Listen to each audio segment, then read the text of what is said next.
भारत और यूरोपीय संघ के बीच मुक्त व्यापार समझौते पर चर्चा चल रही है।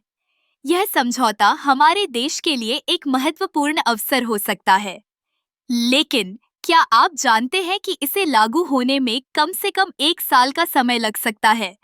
इस समझौते का मुख्य उद्देश्य दोनों पक्षों के बीच व्यापार को बढ़ावा देना है। भारत के लिए यह यूरोपीय बाजार में अपने उत्पादों को पहुंचाने का एक सुनहरा मौका है।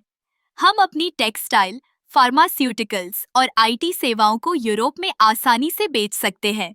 यूरोपीय संघ के लिए भारत एक विशाल बाजार है। यहाँ की जनसंख्या, जो लगभग 104 अरब है, उन्हें आकर्षित करती है। लेकिन इस समझौते के लागू होने में समय लगने के पीछे कई कारण हैं। पहला कारण है दोनों पक्षों के बीच विभिन्न व्यापारिक नियमों और मानकों का समन्वय। यूरोपीय संघ के पास अपने कड़े मानक हैं और भारत को इन मानकों को पूरा करने के लिए समय चाहिए। इसके अलावा दोनों पक्षों को अपने अपने उद्योगों के हितों की रक्षा करने के लिए भी बातचीत करनी होगी। दूसरा कारण है राजनीतिक पहलू। जब भी ऐसे बड़े समझौतों की बात होती है तो राजनीतिक स्थिरता और सहमति बहुत महत्वपूर्ण होती है। भारत में विभिन्न राजनीतिक दलों के बीच इस समझौते पर मतभेद हो सकते हैं। इसीलिए यह आवश्यक है कि सभी पक्ष एकजुट होकर इस समझौते को आगे बढ़ाएं। तीसरा, यह समझौता केवल व्यापार तक सीमित नहीं है।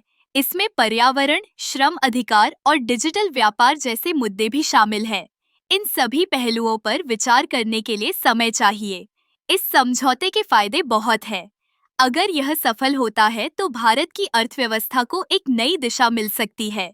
रोजगार के अवसर बढ़ेंगे और विदेशी निवेश को आकर्षित करने में मदद मिलेगी।